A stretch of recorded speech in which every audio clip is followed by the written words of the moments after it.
पहला क्वेश्चन है, भारतीय विश्वविद्यालय अधिनियम कब पारित किया गया? इसका राइट आंसर हो जाएगा ऑप्शन नंबर सी, 1904 ईस्वी में। भारतीय विश्वविद्यालय अधिनियम वर्ष 1904 में पारित हुआ। वर्ष 1902 में सर थॉमस रैले की अध्यक्षता में विश्वविद्यालय आयोग गठित किया गया और वर्ष 1904 में लॉर्ड कर्जन द्वारा भारतीय विश्वविद्यालय अधिनियम पारित किया गया, जिसके द्वारा यह निश्चित हुआ कि विश्वविद्यालयों में केवल परीक्षा लेने का ही काम नहीं करना चाहिए, उन्हें योग्य अध्यापक नियुक्त करके अनुसंधान तथा अध्यापन का भी काम करना चाहिए। स्कूलों तथा कॉलेजों में छात्रावास की व्यवस्था करने का आदेश दिया गया। प्रारंभिक कक्षाओं में देसी भाषा एवं उच्च कक्षाओं में अंग्रेजी भाषा के माध्यम से शिक्षा देने की व्यवस्था की गई। अध्यापकों के प्रशिक्षण के लिए ट्रेनिंग कॉलेज खोले गए।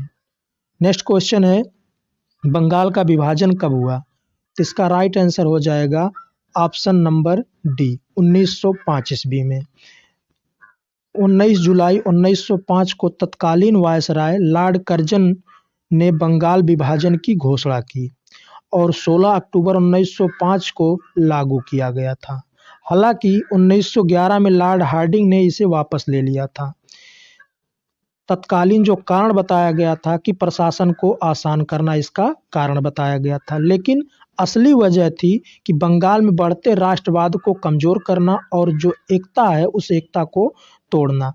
और कर्जन के अनुसार विभाजन के बाद बंगाल दो प्रांत, बंगाल उड़ीसा और बिहार सहित और पूर्वी बंगाल और असम में होंगे। मगर बंगाल का दो प्रांत हो जाएगा, जिसमें एक प्रांत में आधुनिक पश्चिम बंगाल, उड़ीसा और बिहार सहित होंगे और दूसरे में पूर्वी बंगाल और असम होंगे। इसमें घोषणा ये की गई, बंगाल की घोषणा लॉर्ड हार्डिंग ने 1911 में बंगाल के विभाजन को रद्द कर दिया था। 1911 में ब्रिटिश भारत की राजधानी को कलकत्ता से दिल्ली स्थानांतरित कर दिया गया था। घोषणा के बावजूद विभाजन पहले ही बंगाल के मुसलमानों और हिंदुओं के बीच एक सांप्रदायिक विभाजन करने में सफल रहा। नेक्स्ट क्वेश्चन है, मुस्लिम लीग की स्थापना कब की गई? इसका राइट आंसर हो जाएगा ऑप्शन नंबर ए, 1906 ईस्वी में की गई। ढाका के नवाब सलीमुल्लाह के नेतृत्व में 30 दिसंबर 1906 को ढाका में आयोजित एक बैठक में अखिल भारतीय मुस्लिम लीग की स्थापना की घोषणा की गई। मुस्लिम लीग के प्रथम अध्यक्ष वकार उल मुल्क मुश्ताक हुसैन थे। मुस्लिम लीग की स्थापना का मुख्य उद्देश्य ब्रिटिश सरकार के प्रति मुसलमानों में निष्ठा को बढ़ाना, मुसलमानों के राजनीतिक अधिकारों की रक्षा करना तथा भारतीय राष्ट्रीय कांग्रेस के प्रति मुसलमानों में घृणा फैलाना इसका मुख्य उद्देश्य था। नेक्स्ट क्वेश्चन है, सूरत अधिवेशन कब हुआ? इसका राइट आंसर हो जाएगा ऑप्शन नंबर सी, 1907 ईस्वी में। 1907 ईस्वी में भारतीय राष्ट्रीय कांग्रेस का अधिवेशन सूरत में हुआ, जिसमें कांग्रेस गरम दल और नरम दल नामक दो दलों में बंट गई। इसी को सूरत विभाजन कहते हैं। 1907 के अधिवेशन की अध्यक्षता रास बिहारी बोस ने की थी। ठीक है, घोष लिखा गया है, बोस था, रास बिहारी बोस ने की थी। नेक्स्ट क्वेश्चन है, मार्ले मिंटो सुधार कब पारित किया गया? इसका राइट आंसर हो जाएगा ऑप्शन नंबर ए, 1909 ईस्वी में। इसके बारे में देखते हैं। तत्कालीन भारत सचिव जॉन मार्ले एवं वायसराय लॉर्ड मिंटो ने सुधारों का भारतीय परिषद एक्ट 1909 पारित किया, जिसे मार्ले मिंटो सुधार कहा गया। 25 मई को यह विधेयक पारित हुआ तथा 15 नवंबर 1909 को राजकीय अनुमोदन के बाद लागू हो गया। ठीक है, नेक्स्ट क्वेश्चन हमारा है, ब्रिटिश सम्राट का दिल्ली दरबार कब लगाया गया? ब्रिटिश सम्राट का दिल्ली दरबार कब लगाया गया? इसका राइट आंसर हो जाएगा ऑप्शन नंबर सी, 1911 ईस्वी में। इसके बारे में देखते हैं। 1911 में ब्रिटिश सरकार ने दिल्ली दरबार का आयोजन किया। इस दिल्ली दरबार में मौजूद हजारों की भीड़ के सामने ब्रिटेन के सम्राट जॉर्ज पंचम ने भारत की राजधानी कलकत्ता से दिल्ली लाने की घोषणा की। नेक्स्ट क्वेश्चन देखते हैं, होम रूल लीग का निर्माण कब किया गया? होम रूल लीग का निर्माण 1916 ईस्वी में, मतलब ऑप्शन नंबर डी इसका राइट आंसर हो जाएगा। 1916 ईस्वी में होम रूल लीग का निर्माण किया गया। पूर्ण स्वराज्य की प्राप्ति के लिए तिलक ने 28 अप्रैल 1916 ईस्वी को बेलगांव में होम रूल लीग की स्थापना की थी। इनके द्वारा स्थापित लीग का प्रभाव कर्नाटक, महाराष्ट्र, मुंबई को छोड़कर मध्य प्रांत एवं बरार तक फैला हुआ था। नेक्स्ट क्वेश्चन हमारा है मुस्लिम लीग कांग्रेस समझौता, जिसे लखनऊ पैक्ट के नाम से जाना जाता है, कब हुआ? इसका राइट आंसर हो जाएगा ऑप्शन नंबर डी 1916 ईस्वी में। इसके बारे में जानते हैं। लखनऊ समझौता दिसंबर 1916 को भारतीय राष्ट्रीय कांग्रेस और अखिल भारतीय मुस्लिम लीग द्वारा किया गया समझौता है, जो 29 दिसंबर 1916 को लखनऊ अधिवेशन में भारतीय राष्ट्रीय कांग्रेस द्वारा और 31 दिसंबर 1916 को अखिल भारतीय मुस्लिम लीग द्वारा पारित किया गया था। नेक्स्ट क्वेश्चन है महात्मा गांधी द्वारा चंपारण में आंदोलन कब किया गया था? इसका राइट आंसर हो जाएगा 1917 ईस्वी में। ऑप्शन नंबर ए इसका राइट आंसर हो जाएगा। गांधी जी के नेतृत्व में बिहार के चंपारण जिले में सन 1917 में एक सत्याग्रह हुआ। गांधी ने दक्षिण अफ्रीका में सत्याग्रह और अहिंसा के अपने आजमाए हुए अस्त्र का भारत में पहली बार प्रयोग चंपारण की धरती पर ही किया। यही उन्होंने यह भी तय किया कि वे आगे से केवल एक ही कपड़े में ही गुजर बसर करेंगे। इसी आंदोलन के बाद उन्हें महात्मा की उपाधि से विभूषित किया गया था। नेक्स्ट क्वेश्चन देखते हैं रॉलेट एक्ट अधिनियम कब बना? इसका राइट आंसर हो जाएगा 1919 ईस्वी में। Option number C right answer हो जाएगा। 26 जनवरी 1919 को रॉलेट एक्ट की स्थापना हुई थी। इस समिति के द्वारा लगभग 4 महीनों तक खोज की गई और रॉलेट समिति की एक रिपोर्ट में भारत के जाबाज देशभक्तों द्वारा स्वतंत्रता के लिए किए गए बड़े बड़े और छोटे आतंकपूर्ण कार्यों को बढ़ा चढ़ाकर उग्र के रूप में प्रस्तुत किया गया। रॉलेट एक्ट को काला कानून भी कहा जाता था। यह 18 मार्च 1919 को भारत की ब्रिटिश सरकार द्वारा भारत में उभर रहे राष्ट्रीय आंदोलन को कुचलने के उद्देश्य से निर्मित कानून था। यह कानून सर सिडनी रॉलेट की अध्यक्षता वाली सेडिशन समिति की सिफारिश के आधार पर बनाया गया था। रॉलेट एक्ट का सरकारी नाम अराजक और क्रांतिकारी अपराध अधिनियम 1919 था। नेक्स्ट क्वेश्चन देखते हैं जलियांवाला बाग हत्याकांड कब हुआ? इसका राइट आंसर हो जाएगा ऑप्शन नंबर ए 1919 ईस्वी में।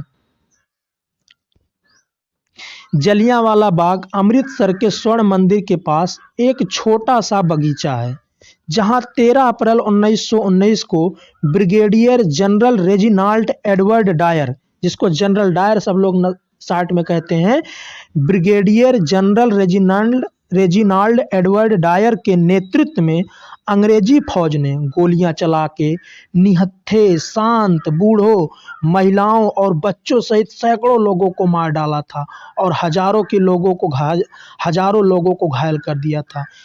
यदि किसी एक घटना को ने भारतीय स्वतंत्रता संग्राम पर सबसे अधिक प्रभाव डाला था तो वह घटना जघन्य हत्याकांड जलियांवाला बाग ही था। नेक्स्ट क्वेश्चन है मॉन्टेगू चेम्सफोर्ड सुधार कब किया गया? इसका राइट आंसर हो जाएगा 1919 ईस्वी में। 1919 ईस्वी में ऑप्शन नंबर डी इसका राइट आंसर हो जाएगा। इसके बारे में देखते हैं मॉन्टेगू चेम्सफोर्ड सुधार अधिक संक्षेप में मोंटफोर्ड सुधार के रूप में जाना जाता है।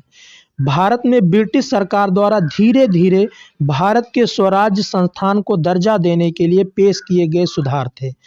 सुधारों का नाम प्रथम विश्व युद्ध के दौरान भारत के राज्य सचिव एडविन सैमुअल मॉन्टेगू 1916 और 1921 के बीच में भारत के वायसराय रह रहे लॉर्ड चेम्सफोर्ड के नाम पर पड़ा।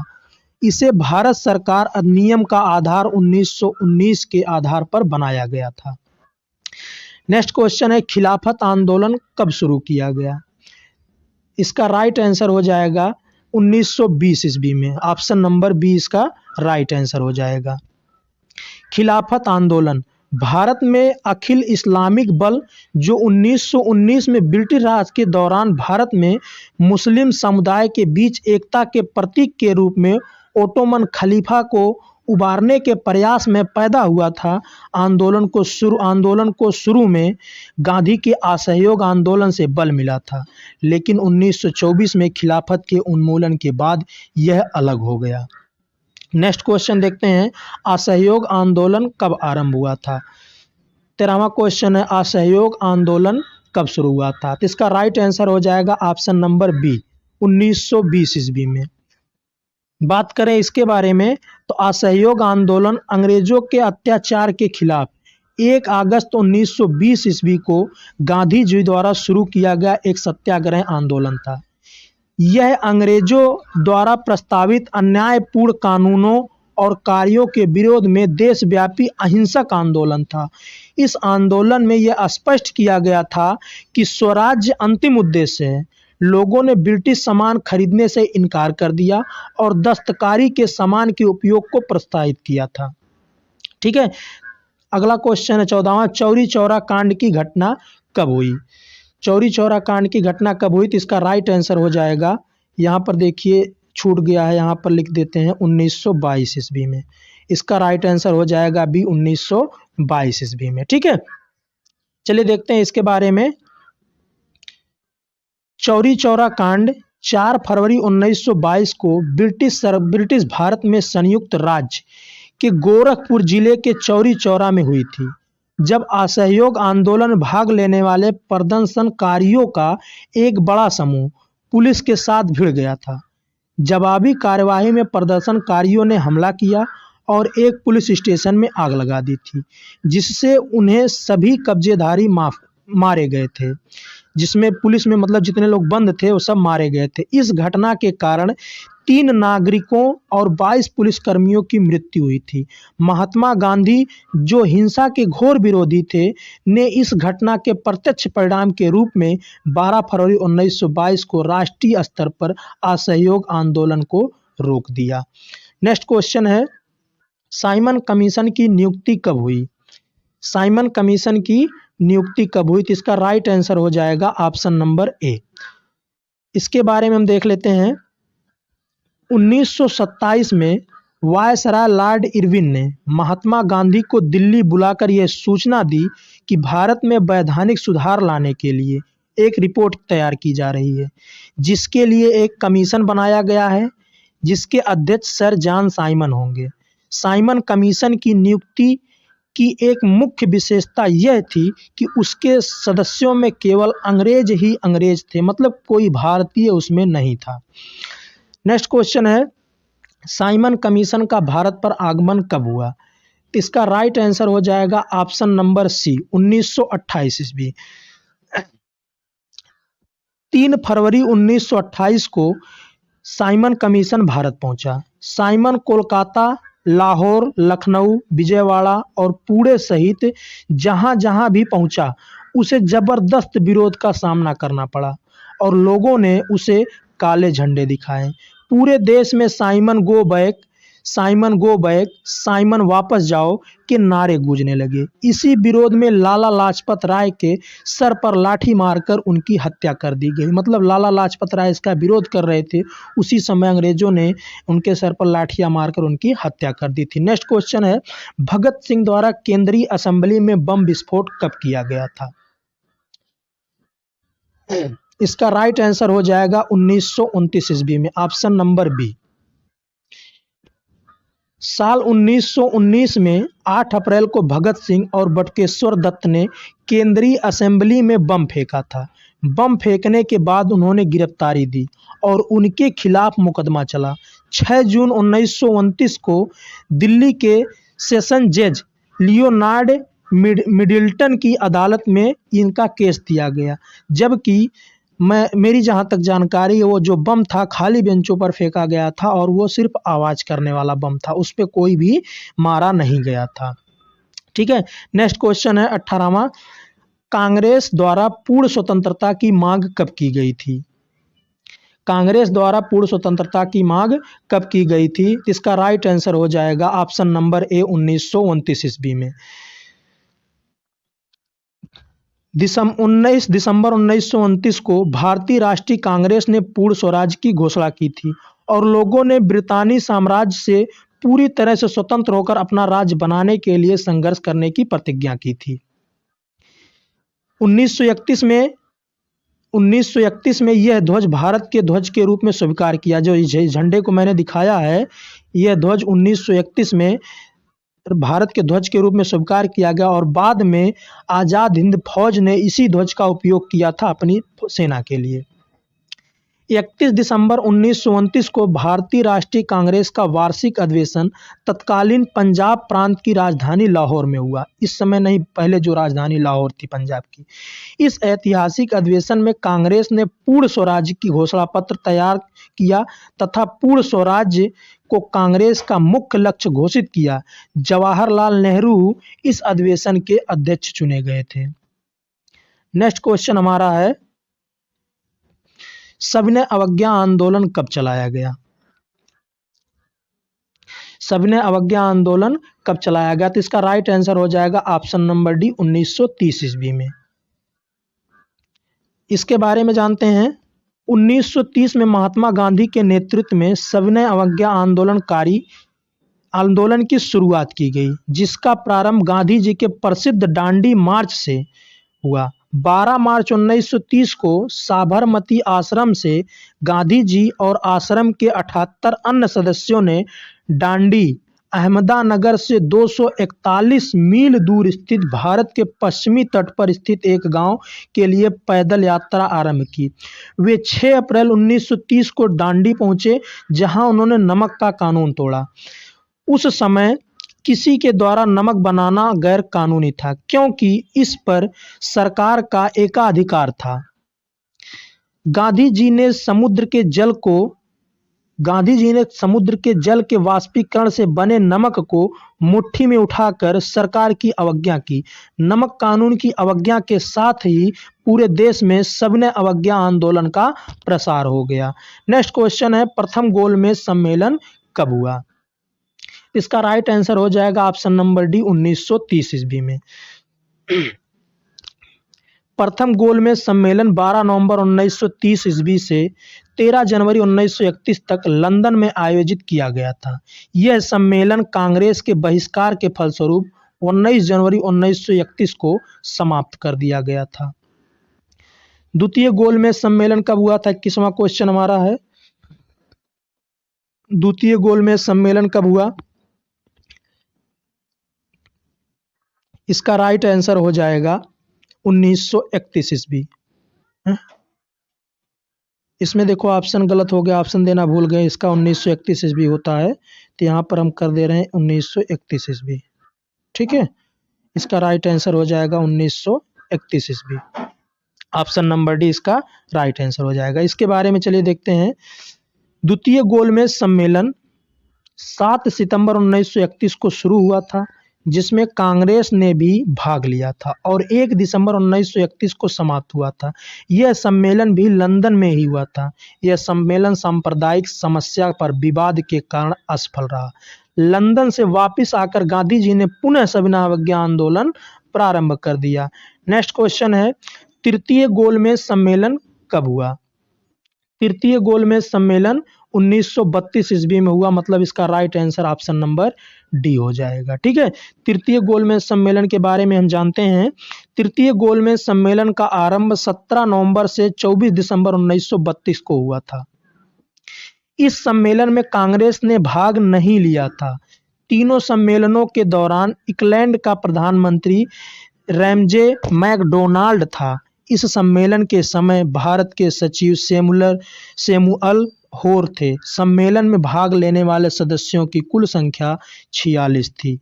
अगला क्वेश्चन है सांप्रदायिक निर्वाचन प्रणाली की घोषणा कब की गई? तो इसका राइट आंसर हो जाएगा ऑप्शन नंबर डी 1932 ईस्वी में।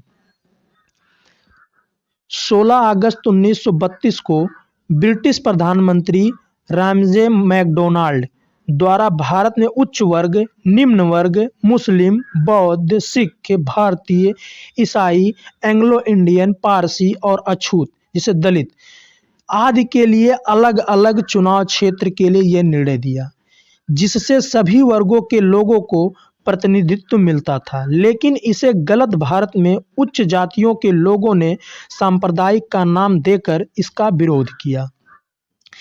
24वां क्वेश्चन है पूना पैक्ट समझौता कब हुआ? पूना पैक्ट समझौता 1932 ईस्वी में हुआ, मतलब इसका राइट आंसर हो जाएगा option number B. Poona pact अथवा पूना समझौता भीमराव अंबेडकर एवं महात्मा गांधी के मध्य पुणे की यरवदा सेंट्रल जेल में 24 दिसंबर 1932 को हुआ था। अंग्रेज सरकार ने इस समझौते को सांप्रदायिक अधिनिर्णय कम्युनियल अवार्ड में संशोधन के रूप में अनुमति प्रदान की। नेक्स्ट क्वेश्चन है भारत छोड़ो आंदोलन कब चलाया गया? तो इसका राइट आंसर हो जाएगा 1942 ईस्वी, ऑप्शन नंबर डी। भारत छोड़ो आंदोलन द्वितीय विश्व युद्ध के समय 8 अगस्त 1942 को आरंभ किया गया था। यह एक आंदोलन था जिसका लक्ष्य भारत से ब्रिटिश साम्राज्य को समाप्त करना था। यह आंदोलन महात्मा गांधी द्वारा अखिल भारतीय कांग्रेस समिति के मुंबई अधिवेशन में शुरू किया गया था। नेक्स्ट क्वेश्चन है हमारा क्रिप्स मिशन का भारत में आगमन कब हुआ? इसका राइट आंसर हो जाएगा ऑप्शन नंबर बी 1942 ईस्वी में। क्रिप्स मिशन ब्रिटिश प्रधानमंत्री चर्चिल द्वारा ब्रिटिश संसद सदस्य तथा मजदूर नेता सर स्टेफर्ड क्रिप्स के नेतृत्व में मार्च 1942 में भारत भेजा गया, जिसका उद्देश्य भारत की राजनीतिक गतिरोध को दूर करना था। 27वां क्वेश्चन है आजाद हिंद फौज की स्थापना कब की गई थी? आजाद हिंद फौज की स्थापना कब की गई थी? तो इसका राइट आंसर हो जाएगा ऑप्शन नंबर बी 1943 ईस्वी में। द्वितीय विश्व युद्ध के दौरान वर्ष 1942 में भारत को अंग्रेजों के कब्जे से स्वतंत्र कराने के लिए आजाद हिंद फौज या इंडियन नेशनल आर्मी, जिसे INA कहा जाता है, नामक सशस्त्र सेना का गठन किया गया। इस फौज का गठन जापान में हुआ था। इसकी स्थापना भारत के एक क्रांतिकारी नेता रास बिहारी बोस ने टोक्यो, जो कि जापान में है, की थी। ठीक है, नेक्स्ट क्वेश्चन है कैबिनेट मिशन का आगमन कब हुआ? इसका राइट आंसर हो जाएगा ऑप्शन नंबर सी 1946। वर्ष 1946 में ब्रिटेन के प्रधानमंत्री एटली ने भारत में एक 3 सदस्यीय उच्च स्तरीय शिष्टमंडल भेजने की घोषणा की। इस शिष्टमंडल में ब्रिटिश कैबिनेट के 3 सदस्य लॉर्ड पैट्रिक लॉरेंस जो भारत सचिव थे, सर स्टेफर्ड क्रिप्स जो व्यापार बोर्ड के अध्यक्ष थे, तथा AV अलेक्जेंडर जो एडमिरल के प्रथम लॉर्ड या नौसेना मंत्री थे। इस मिशन को विशिष्ट अधिकार दिए गए थे तथा इसका कार्य भारत को शांतिपूर्ण सत्ता हस्तांतरित के लिए उपायों एवं संभावनाओं को तलाशना था। नेक्स्ट क्वेश्चन है भारतीय संविधान सभा का निर्वाचन कब किया गया था? ठीक है, भारतीय संविधान सभा का निर्वाचन कब किया गया था? तो इसका राइट आंसर हो जाएगा ऑप्शन नंबर ए 1946 ईस्वी में। इसके बारे में जानते हैं। जुलाई 1946 ईस्वी में संविधान सभा का चुनाव हुआ। इस दौरान कुल 389 सदस्यों में से प्रांतों के लिए निर्धारित 296 सदस्यों के लिए चुनाव हुए। इसमें कांग्रेस को 208, मुस्लिम लीग को 73 स्थान व 15 अन्य दलों को के तथा स्वतंत्र उम्मीदवार निर्वाचित हुए। ठीक है, अगला क्वेश्चन है अंतरिम सरकार की स्थापना कब की गई? तो इसका राइट आंसर हो जाएगा ऑप्शन नंबर सी 1946 ईस्वी में। भारत की अंतरिम सरकार जिसे भारत की अनंतिम सरकार के रूप में भी जाना जाता है, 2 दिसंबर 1946 को भारत की नवनिर्वाचित संविधान सभा से गठित की गई थी, जिसका कार्य ब्रिटिश भारत के स्वतंत्रता के संक्रमण में सहायता करना था। यह 15 अगस्त 1947 भारत की स्वतंत्रता और विभाजन की तारीख और पाकिस्तान के निर्माण की तारीख तक बना रहा। लास्ट क्वेश्चन है, अभी एक क्वेश्चन और है, अभी 31वां क्वेश्चन है, भारत के विभाजन की माउंटबेटन योजना कब शुरू हुई? ठीक है, तो इसका राइट आंसर हो जाएगा 1947। भारत की माउंटबेटन योजना 1947, ऑप्शन नंबर सी। माउंटबेटन योजना के बारे में जानते हैं। लॉर्ड माउंटबेटन को भारत के विभाजन और सत्ता के त्वरित हस्तांतरण के लिए भारत भेजा गया। 3 जून 1947 को माउंटबेटन ने अपनी योजना प्रस्तुत की, जिसमें भारत की राजनीतिक समस्याओं को हल करने के लिए विभिन्न चरणों की रूपरेखा प्रस्तुत की गई थी। ठीक है, नेक्स्ट क्वेश्चन है, लास्ट क्वेश्चन, भारतीय स्वतंत्रता प्राप्त कब हुई? इसका राइट आंसर सभी लोग जानते हैं, इसका राइट आंसर आप लोग बताएंगे और इसके बारे में जो कुछ भी ठोस जानकारियां आपके पास होगी कमेंट बॉक्स में आप लोग जरूर बताएंगे। बस आज का सीरीज यहीं पर समाप्त होता है, और अगर वीडियो अच्छी लगी हो तो लाइक जरूर कर दीजिएगा और चैनल पर नए हैं तो चैनल को सब्सक्राइब कर दीजिएगा। ठीक है, ओके, थैंक यू, जय हिंद, जय भारत।